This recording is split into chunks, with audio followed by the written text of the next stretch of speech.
Okay. So there's a couple of AWS guys in the room. If you want to go and talk to them, or you have any concerns, or come up and openly discuss it. And did it affect anyone here? Anyone? No hands? No? Nobody running out of US East? Yeah? You startup? Sorry? SES? Yeah. Cool. I think it's all resolved now, so. Yes. Cool. So I'd like to thank all our sponsors. So this year we managed to get some sponsors together to put on the food and the drink for us. So I'd like to say a big thank you to all our sponsors for helping us put on this event on a monthly basis for the whole year. So thanks to all our sponsors. Does anybody use any of these technologies or recognize any of them? Yeah?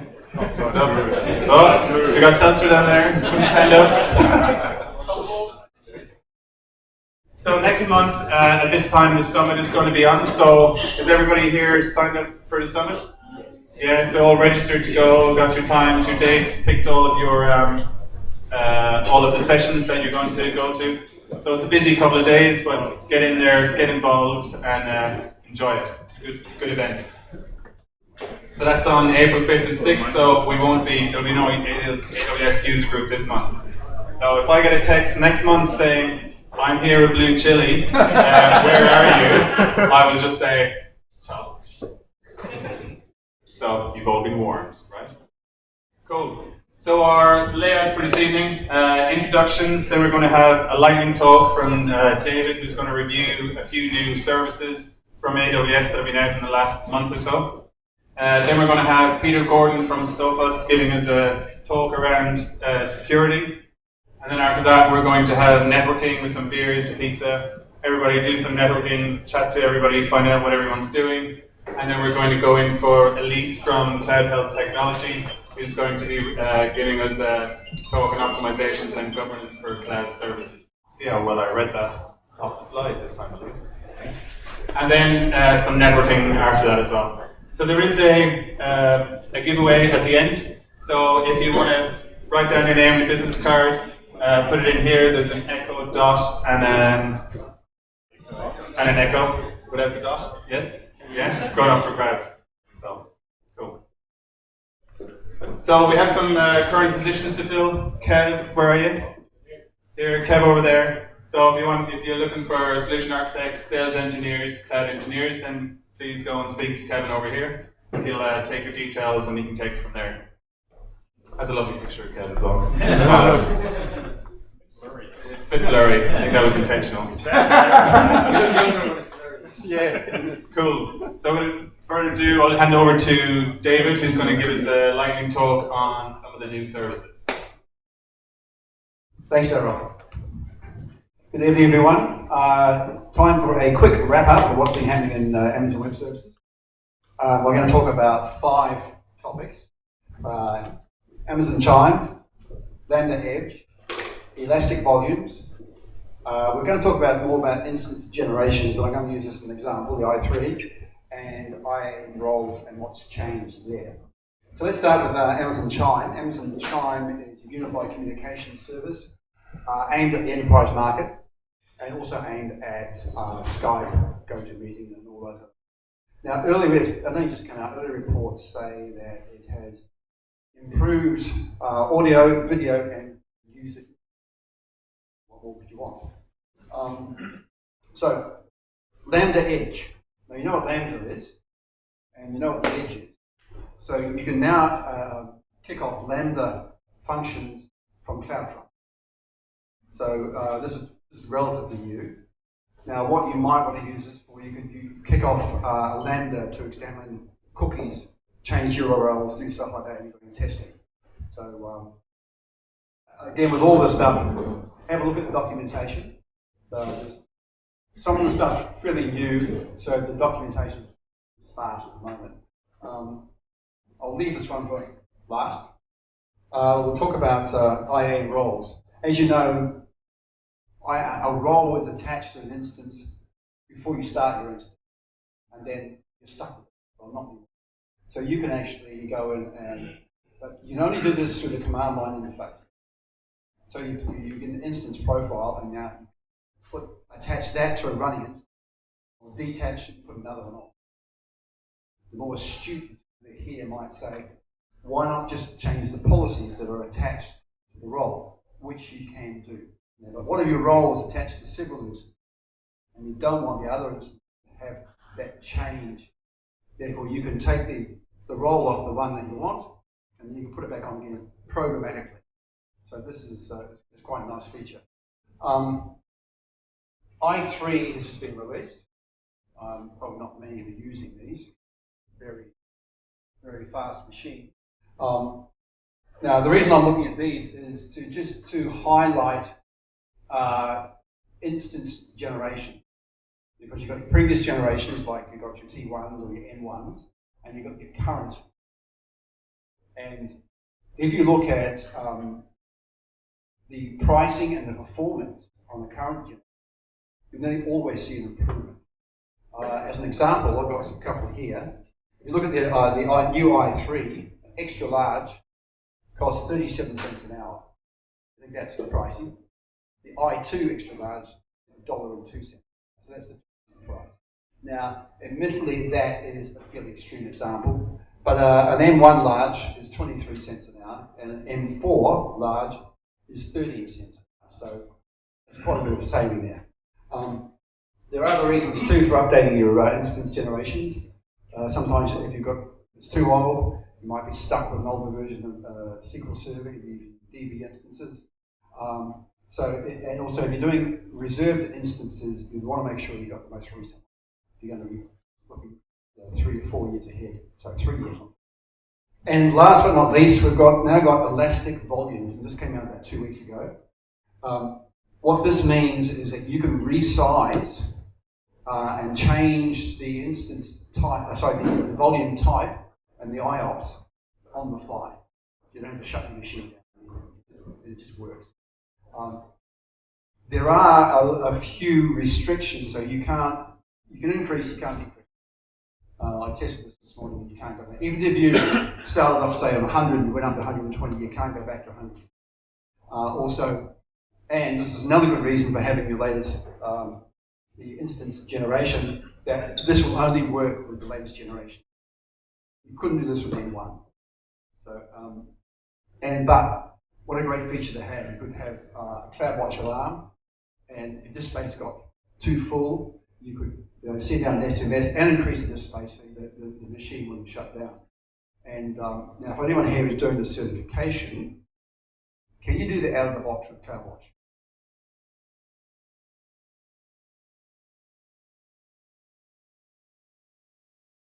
Anyway, the answer is no. You have to write a custom metric. You only measure the in and outs on the disk. You can't actually measure because you can only measure what's at the big end. You can't go in and have all their memory. So you need to write a custom metric. But again, look up the documentation. Now, if you want to read it, there's not a lot of documentation on this, but there's a Jeff Barr blog, 2 R's, and that's very good on that. So that brings me to the end of this section, and I'll hand the mic back to Darryl. Thank you. Thank you very much, David.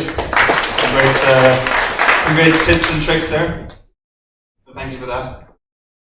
Any other questions around that? Yeah, find some useful information there? Yeah. So guys, remember that the meetup is all about interaction, right? We'd like some feedback from you guys. If you find this really useful, then give us feedback and say we'd like more of this or we'd like more information around that.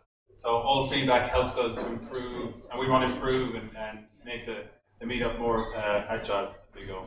Chuck it in. Why not? Everybody else is saying it. Up next we have Peter Gordon from Sophos, who's going to talk to us about shared security in AWS. Peter, take it away. Thank you. Thanks, Darryl. Hi, everyone. Firstly, thanks to Pol7 for the opportunity to speak with you guys tonight. So, my talk tonight is fairly general. I was thinking about what we're going to talk about.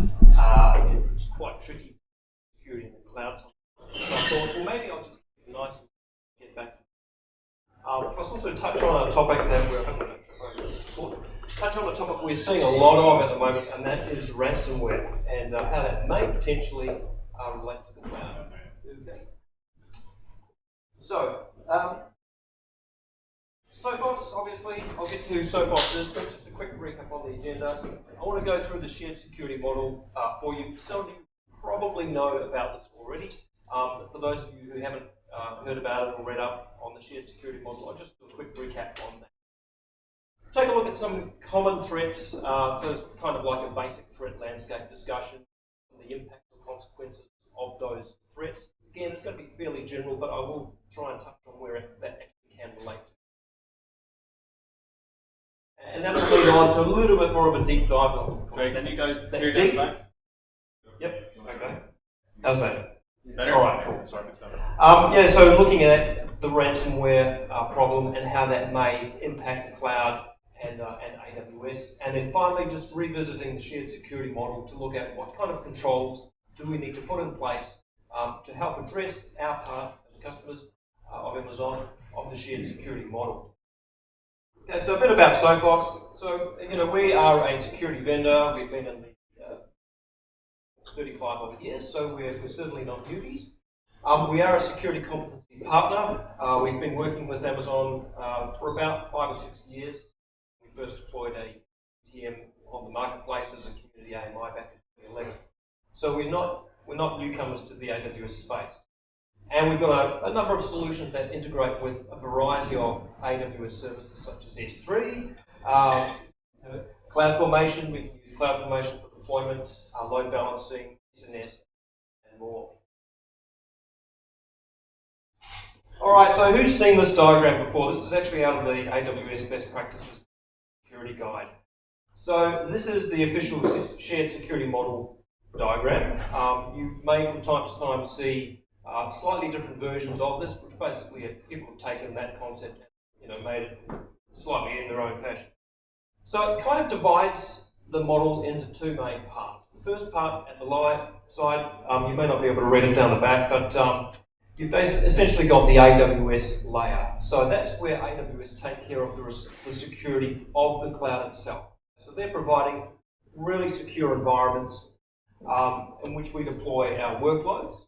They have numerous security certifications.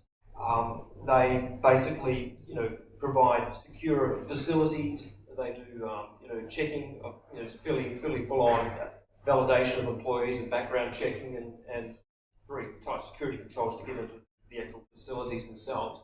And they will provide a number of services that you can use as the user to provide like a baseline level of security. Above the, pretty much about this space, we've got the customer side. So this is the part of the model that we as customers of AWS need to address. We can't just go, oh, well, AWS, they're secure, therefore we're secure. Yes, they are secure, but as soon as we turn on an instance, the security of that instance is our responsibility as customers. So we are responsible for the security in the cloud. Okay, and that's going to cover a number of layers, such as the data that we've got, which could be personally identifiable information, it could be confidential information, it could be medical records, who knows? There's a vast type array of data that could be. Okay, platform and application. So we might have certain web servers that we're running, databases that we're using. We need to make sure that they're secure. We need to make sure that the instance's operating system is secure. We need to ideally put in place some network protection, extend the security group rules that are available through AWS, maybe provide web application firewall capability and so forth. Okay, so there's a number of different areas that we as customers have to look after from a security perspective. Okay, now this is all documented in the best practice guide security, which is available on the AWS website. All right, so just moving on to some of the common threats. Now, as I mentioned, these are not necessarily specific just to cloud, just to AWS, but I think more and more they are going to impact, our workloads, our web servers that are running up in AWS. Of course, a lot of organizations are using AWS to run websites, potentially behind the website, the database, and all that. So there are a lot of attacks out there which focus on the web. It's probably one of the biggest attack vectors out there. Things like SQL injection. So attackers are sending, specially crafted SQL statements to web servers that accept, form data in the hope that they can actually find an error and then take advantage of that error to gain privileged access to an extent, or grab a particular useful table from the database, such as usernames and so forth. Another one might be cross-site scripting, where they're sort of jumping across from one site to another by putting some malicious code on a website where you, again, put in form data. Another biggie is distributed denial of service. That seems to be getting a lot of news at the moment. These botnets of routers and bridges and so forth that are out there attacking the world. But there are still also basic denial of service attacks. So you might have some attackers that are just sending packets and packets and packets at a server in the hope that they might basically cause it to fall over because it can't handle the load. But certainly distributed denial of services is a big one at the moment. And I'll touch on also what AWS are doing in that space as well, because they did release a service fairly recently. Ransomware, of course, I'm pretty sure that most people would be familiar with ransomware as a concept. Broadly speaking, as a security vendor, we probably see about 50% of businesses getting affected in some way. So it is a big problem. I will go into that in a little bit more detail a little bit later on. Exploits, certainly nothing new. What we're looking at with exploits is taking advantage of an unpatched vulnerability system. It could be an application vulnerability or an operating vulnerability, and there's an exploit out there trying to utilize that vulnerability to break it. And then there's good old-fashioned brute force attacks. So, someone's basically trying to password guess their way into a system. And, when I deploy a UTM in AWS, if I leave it open and say, look, anyone in the world can get to it on port 22, within a couple of minutes, I'm seeing fail login. It just doesn't take long. But of course, you get around that by reducing your footprint by putting in security groups to stop the world system. Of course, all of these threats, and that was by no means a comprehensive list of everything, but that's some of the common stuff that's out there. But what are some of the consequences?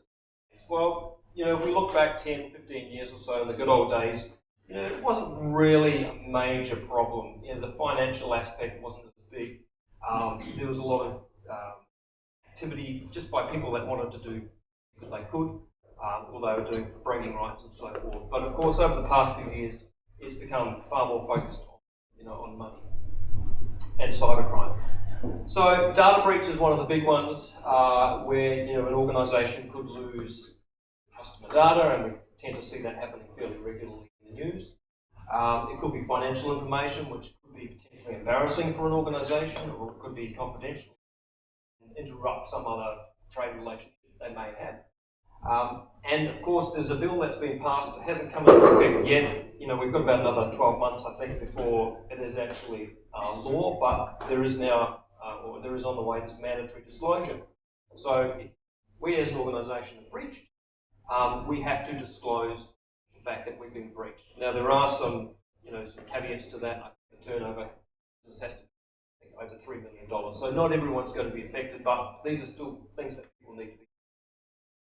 Of course, loss of data is another one. Maybe a few years ago, it might just be a case of someone's basically deleted the data. But nowadays, what we're finding is that the data is actually of value to cyber criminals. So what they're often doing, they may be trying to siphon it away, infiltrate the data, but they may also want to encrypt the data and put a ransom. So if you want that data back, you basically got to pay a bunch for them to give you the keys to unlock it. Hijack servers, this is another one. So we might think, well, we've got these EC2 instances up in AWS, what value are they going to be? They're not really doing anything that's significant in terms of mission critical sensitive data, but they may have internet access, and they may potentially be of value from just a stepping stone perspective of an attacker. So, an attacker goes, well, I need to find a domain and a website for 24 hours. Some malware, because I'm going to send out a campaign and people are going to click on a link, and that link will take them to a domain which I've just now pointed to your web server. And so all of a sudden, our servers, which are completely legitimate, are now serving malware for a period of time. Okay, another one might be participation in a distributed denial of service. So the DDoS works by lots and lots and lots and lots and lots of systems firing packets at a target. Okay, now the target might see a few packets coming from one IP address and go, well, that's okay, I'll let it in. All of a sudden, when you get thousands of these coming in, very, very large amounts of data coming, and systems that don't have some sort of mitigation will quickly find that their systems will come undone. Now, our servers potentially, if they're compromised, could be used to participate in these distributed denial of service attacks by sending attack packets. Okay, and the final one there is stepping stone to a bigger target. Now, who remembers the target breach from about 2 or 3 years ago when there was a lot of publicity? So Target basically got compromised about 3 or 4 years ago, and they were compromised because the attackers got in through a small partner who didn't have defences that were as strong as Target. So basically, we can potentially be a stepping stone into a larger. Even if we don't have to deal with things like loss of data, or we've got being used for this purposes, there is still the cost of our time to get systems back from a compromised state to a clean state. So even if we haven't suffered a financial or other nasty consequence, we do still have to put time and effort in. So servers ultimately they're critical assets, and certainly this is absolutely true for EC2. Depending on what course you're using, but there's going to be corporate data on those servers. Now, some organisations they have links from their corporate LAN through to some servers in AWS. They said we want to migrate everything server-wise to the cloud. We're going to put all our data up there. They might have network shares pointing to those servers. They've got other corporate data. Okay, of course, if you're running web servers, you're going to have website content. You don't want that website content being locked up or defaced. Maybe. Servers, of course, because of this high-value data, are therefore more valuable to the attackers. Things like ransom. Okay, and the other thing is you don't want unhappy users that can't get to their application because your server's fallen over. Okay, so there's performance and availability. The servers are critical. So we really want to make sure that they're up 24. All right, ransomware and AWS, and I've got really, because you may think the link is a little bit tenuous, and potentially at the moment it is. I may be drawing a slightly long bow on this, but I think it's inevitable that it's going to become more of an issue down the track. Yes, traditionally it's been more of an endpoint issue. Okay, you get users, they email and they think, oh yeah, that's right, I'm expecting a parcel. Click. And all of a sudden, their system's gone and downloaded some malware, and malware's installed, picked up for 0 day, and then, hey presto, their system has been locked, or at least their files have been locked, and they've been presented with a nice little picture asking for some bitcoins, the currency of choice for the cybercriminal. So, that's how it's generally been, but because of the value of corporate data, it's moved from being a consumer problem to being a real corporate problem. I know from previous roles, we've seen organisations tens of thousands of dollars to get their files unlocked. So you don't want your files sitting up on an EC2 instance getting encrypted by ransomware. How that might happen when we tend to lock down servers a little bit more, well, again, it comes back to that map drive. So we get, the IB10T user tapping away on their computer. They get that email and they click the link and they get infected. But they happen to have some drive mappings on this. And of course, the ransomware is not going to stop the local files. It's going to see those map drives and it's going to go bang, bang, bang, bang, bang, and encrypt as much as it can, depending on what they're doing. So how does the with the email payment? Yes. The two instances are running box. How does it know who's the physical owner? It's going to come from the fact that it's going to establish a connection back to its command set. But ultimately, someone has clicked on it. They may not know who you are, but if you want your files back, you're going to make contact with them. So they may not necessarily know that it's you, but when you get that ransomware, you're going to go, I need my files. I haven't got a recent backup, or whatever it might be. Of course, compromised web servers, I touched on this earlier, may be used to spread malware. So yes, we've got a website, but someone's hacked into it. Okay, well now they're serving some malware from that as well. Maybe attackers might start to encrypt, our website.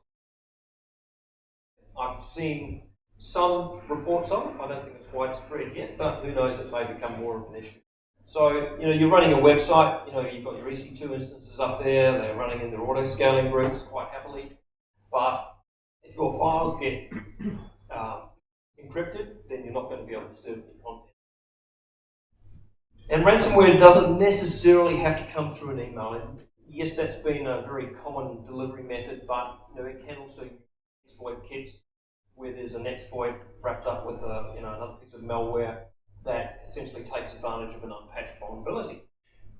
Okay, and another one which is out there, it's not as widespread, but it's definitely out there, brute force remote desktop protocol attacks. So people are basically finding an open port 3389 on an AWS instance, which generally, depending on how you set your instance up, there may be.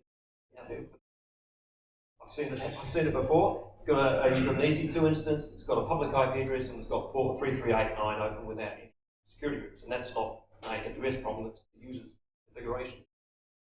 People will see that, or attackers will see that, and they will just go, let's try this, let's try this, let's try this, let's try this. And that's automated, of course. And they may be successful in terms of brute forcing the password and the username, and then they will get access to that system with whatever permissions that user has.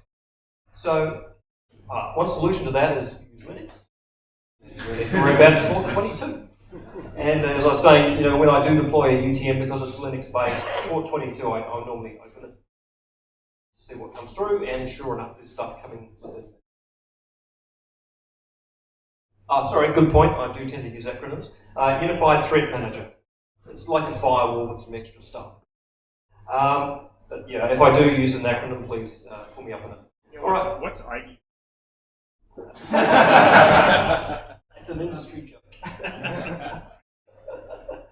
All right, so what's the typical flow of a ransomware attack? Often, as I was saying earlier, it will start out with an email that comes through with a link, or it may have a file, a PDF file with an exploit.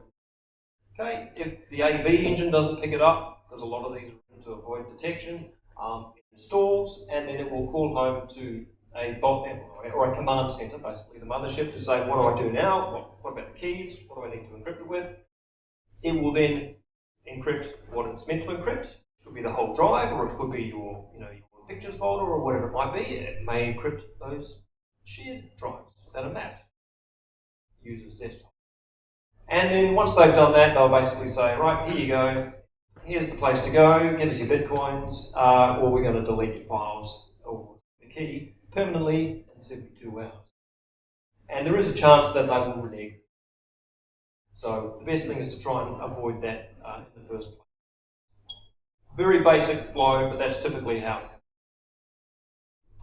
All right, so ultimately we do need more security than what we get from just using things like security groups and NACL. Yes, they're a great start, but what we need to do is complement those security controls. Security groups and NACLs will, they'll give you port filtering, IP filtering, but they won't give you visibility into that traffic. So if something's open on port 80 or port 443, it's not going to look at it to say, oh, that actually looks like an SQL injection command. It's just going to let it go through. It's going to hit the web server, and then it's going to go and get the data that it needs from the database.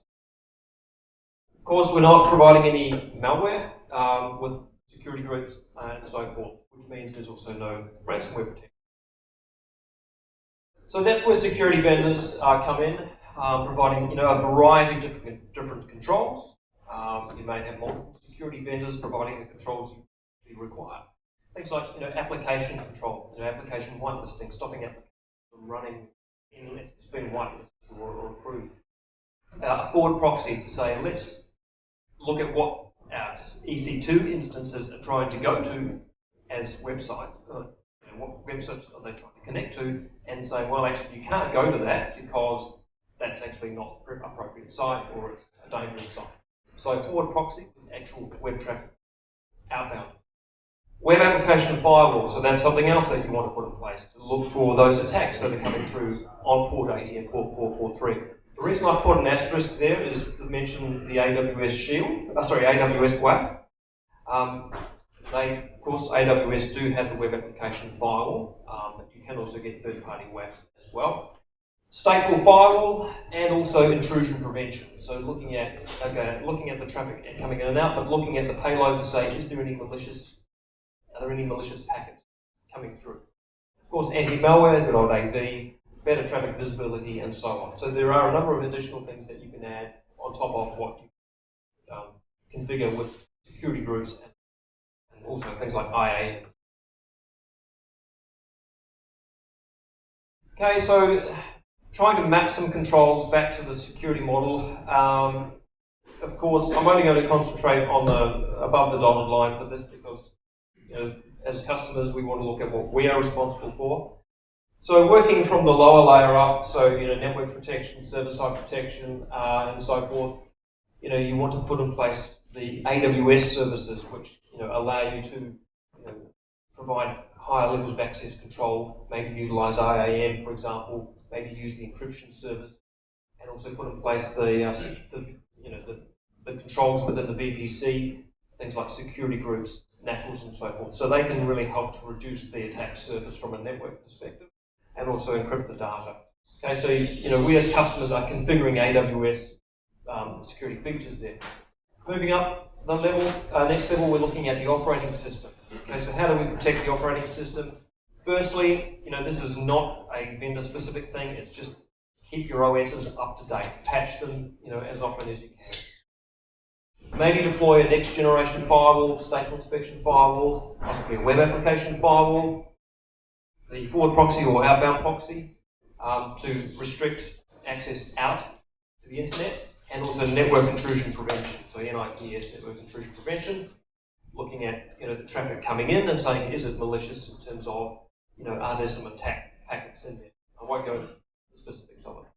When we go up to the platform and application management level, again, this is more generic. This is make sure that your applications keep them up to date with their patching. So if you're running Apache, if you're running IIS, make sure you patch them as well, not just the underlying operating system. Okay, and at the top, the user data. I kind of look at this from how do we protect the workload with regards to the data with more workload controls, looking at running AV on your servers, potentially having VPN connectivity into those servers. That's possibly down at the network layer. Application control is another good one. So making sure that you can't run applications that are not approved. And that ties in with host hardening. Don't run services you don't need, and so forth. Okay, so we as customers, we need to do a little bit to make sure that we are delivering on our side of that shared security model target. Some other things that you can consider important, just back up regularly, goes without saying. Looking for malicious traffic, potentially. So we know that things like ransomware will try and phone home. Spell pizza, I better hurry up. It's a good signal. So we know that the ransomware phone's back home somewhere. So let's look for access to malicious destinations and try and block it. Okay, looking for things like ransomware activity where we're seeing bulk encryption of files, all of a sudden by an unapproved application. So you may genuinely do encryption, but you know what applications are meant to encrypt and which ones are not. Patching, of course, is essential, keeping the instances patched, keep the operating system patched, and the applications patched. AWS, I did mention it briefly, AWS Shield, that's a relatively new DDoS mitigation service. I think that's what we're looking at if you think DDoS is something that may affect you.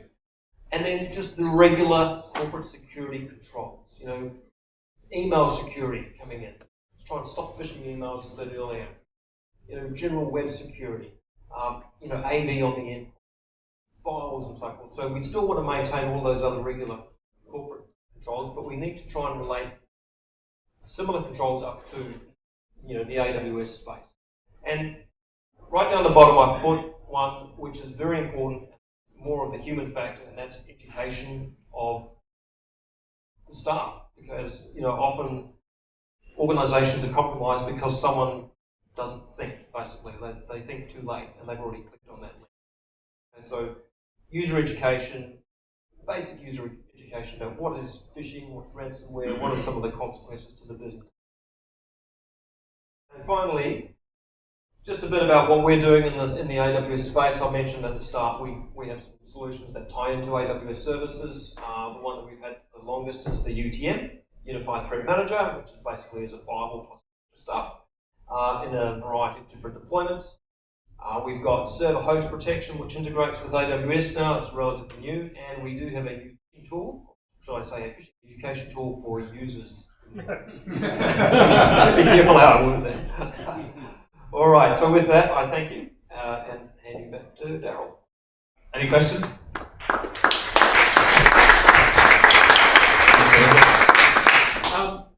Just a couple of things. You didn't mention spear phishing as a threat. You're not seeing it? Oh, we've definitely seen it, but I didn't think to put that in. Okay. But you're right, it's just spear phishing is some going after more specific targets, and whaling is another term that Yep. You also didn't mention anything about logging. And True. I was involved in case, and we're able to get all the logs thrown out.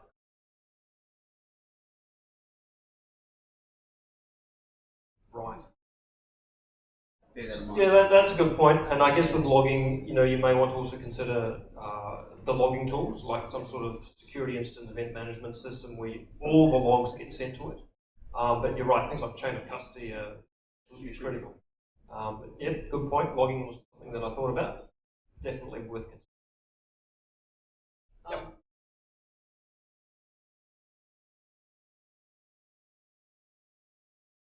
Starting to. So yeah, cyber insurance basically is the insurers will try and find a way to extract more money from us by saying, well, we will give you insurance in the event, hopefully not the insurance. We will, well, my father used to be, so so we will insure you. If you get breached, we will, give you $1 million or whatever the amount might be. Yes, we're starting to see it. It's not massive here, and I guess it's only a matter of time before it is. It's probably bigger in the US because they're more litigious. But yeah, I would say it's here, but it's not widespread. Yep.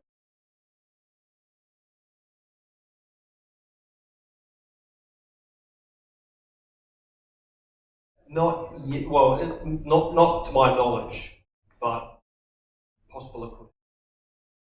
And I don't see any reason why it wouldn't. If you've got like an S3 bucket sitting on a public link and you don't put the permissions in place to stop access, then maybe. But there's got to be something to run it to encrypt that data. That's probably what you get it.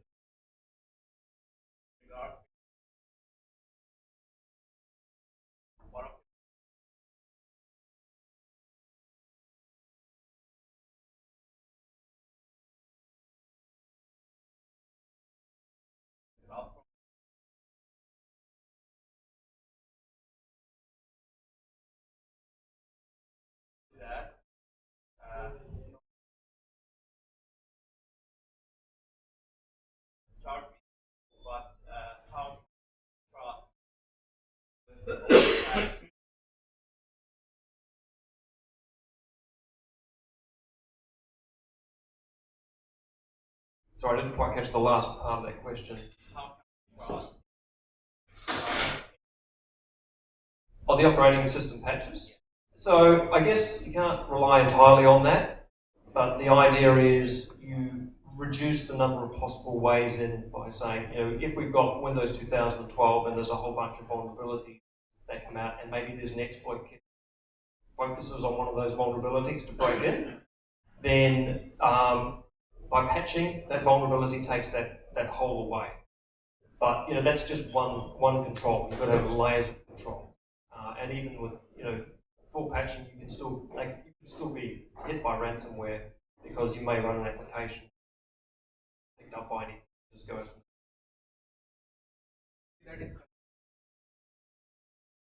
Yes. Yeah. Yeah, that's true. Largely speaking. Right, one more.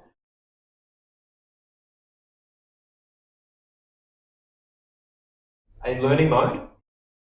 A heuristic learning mode? No. No, our WAF is built on mod security, so it tends to focus on the OWASP top 10 or so, but we don't have a, not money. Pardon? Yes. As far as I'm aware. So as long as you keep the updates going. Yeah. You can tweak it, but that's more at the command line through the shell. All right. Cool. Do you want to take one more? How is if it's probably a question for the people? How responsive is Amazon in hosting malware? Or I can't answer that. yeah, I know. Anyone from AWS? Alistair? It's more of a, as I said, it's more of a broader question. Alistair, any comment?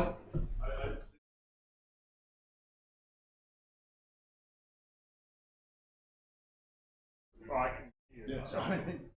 Yeah. So we had one of our cybersecurity guys to our network.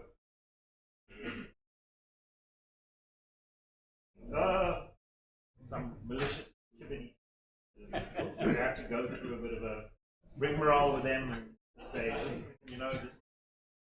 We're proving ourselves, leave us alone. Yeah, but with that, you know you're supposed to let them know that you're doing penetration testing beforehand. This So. is not penetrating into AWS. Yeah, but you were going to add to go in. Not quite. Oh, inside it, out to go from AWS From into AWS your into network. our own network. Yeah, right, okay. Yeah, that's still. Yeah, I agree. No, actually, it's completely against. You know that now. You heard it here first. We got witnesses. Good stuff, Peter. Thank you very much. Thank you very much this evening. So we're going to have some break and some networking. If you haven't written down your name, details, put them in the box over there for the drone. If you don't have all the information, it's probably about a 20-question form that you have to fill in. No, it's not, I'm only kidding. Just name, number, address, any other useful information. My bank account details, any transactions towards me, that's all good. Go for it, pizza's up, have some beers, talk to you soon.